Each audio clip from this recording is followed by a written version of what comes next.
दोस्तों, तो आज की वीडियो में मैं आपको बताने वाला हूँ एक सच्ची भूतिया घटना के बारे में। उससे पहले वीडियो को लाइक एंड चैनल को सब्सक्राइब कर देना। यार थोड़ा हमें भी सपोर्ट करो, आपके लिए इतनी बढ़िया बढ़िया स्टोरीज ढूंढ के लाते हैं सच्ची घटना। तो वीडियो को लाइक एंड चैनल को सब्सक्राइब करो। तो चलो कहानी पर आते हैं। यह कहानी है एक ब्रह्मम राक्षस की, जिसे आप लोग जानते ही होंगे। उस राक्षस का नाम है ब्रह्मम राक्षस। इस पर कई कहानियां बनाई जाती हैं और राक्षस के अनेक नाम होते हैं, जैसे कि पिशाच, राक्षस, डायन, चुड़ैल आदि बहुत से नाम होते हैं। तो दोस्तों चलो मैं अपनी कहानी पर आता हूँ। हमारे गांव में एक ब्राह्मण रहते हैं जिनका नाम दुर्जन सिंह है। दुर्जन सिंह को लोग दुर्जनी कहकर बुलाते हैं। उनके घर से कुछ दूरी पर एक खेत था। उस खेत में एक बहुत बड़ा बरगद का पेड़ था। वह बरगद का पेड़ बहुत पुराना था। कुछ समय के बाद उन्होंने उस खेत पर घर बनवाने की सोची। पहले वाला घर बहुत छोटा होने की वजह से उन्होंने खेत पर घर बनवाने की सोची। उन्होंने उस बरगद के पेड़ को कटवाया और अपना घर बनवाया। कुछ दिनों तक तो ठीक ठाक चला, पर कुछ दिन बाद दुर्जन जी बड़े परेशान रहने लगे। वह कभी पूजा करते और कभी नहीं। तो उनकी बीवी ने उनसे उनके बदले स्वभाव को देखकर पूछा कि तुम आजकल पूजा नहीं करते हो और आजकल बदले बदले से रहते हो, कभी बच्चों को डांटते रहते हो, तुम्हें हुआ क्या है?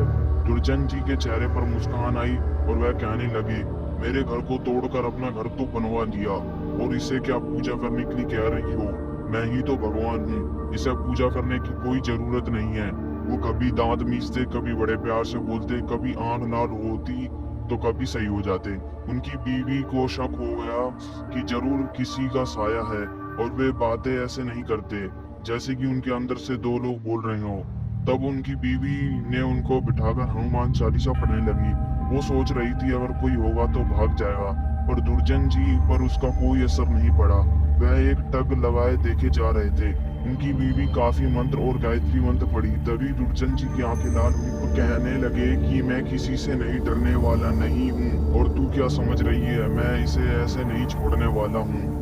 तब तक उसका छोटा बच्चा वहां आ गया। दुर्जन जी ने उसे जोर से पकड़कर अपनी तरफ खींच लिया और ऐसा लग रहा था कि उसके सिर पर बच्चा ही चबा जाएंगे।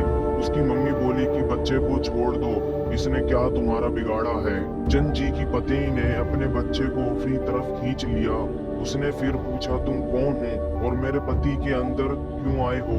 आप हमसे क्या चाहते हो और आप हो कौन? तब उसने कहा कि अगर अपना भला चाहती हो तो बरगद के पेड़ लगाओ, जितना भी हो सके पेड़ लगाओ, फिर मैं बताऊंगा कि मैं कौन हूँ और मैं फिर चला जाऊंगा। तब दुर्जन जी की बीवी ने 101 पेड़ बरगद के लगाए। एक दिन उसकी पत्नी ने देखा कि आज दुर्जन जी सुबह उठकर पूजा पाठ करके आ चुके हैं। तब दुर्जन जी के अंदर जो साया था उसने बोला, मैं तुम्हारे पति को आज छोड़ के जा रहा हूँ, तुम सदा सुखी रहो, तुम्हारे आचार विचार बहुत अच्छे हैं। मैं ब्रह्मम राक्षस हूँ, वैसे मैं किसी को नहीं छोड़ता और ना ही किसी से डरता हूँ। तुम्हारे पति ने मेरे बरगद के पेड़ को काट दिया जिस पर मैं हजारों सालों से रह रहा था। मुझे गुस्सा तो आया, पर मैं तुम्हारी अच्छाई के कारण मैंने इसे छोड़कर जा रहा हूँ। तुम्हारे पति को छोड़कर तब दुर्जन जी अचानक सही हो गए। तब दुर्जन जी की बीवी की आंखों में आंसू निकल आए। तो दोस्तों, अगर बुरे के साथ अगर तुम अच्छा करोगे तो एक दिन वह भी अच्छा हो जाता है। दोस्तों, तो आपने पूरी वीडियो देखी है नहीं, कमेंट में बताना, और आपको ये वीडियो कैसी लगी ये भी बता देना, और वीडियो को लाइक एंड चैनल को सब्सक्राइब कर देना। धन्यवाद, मिलते हैं नेक्स्ट वीडियो में।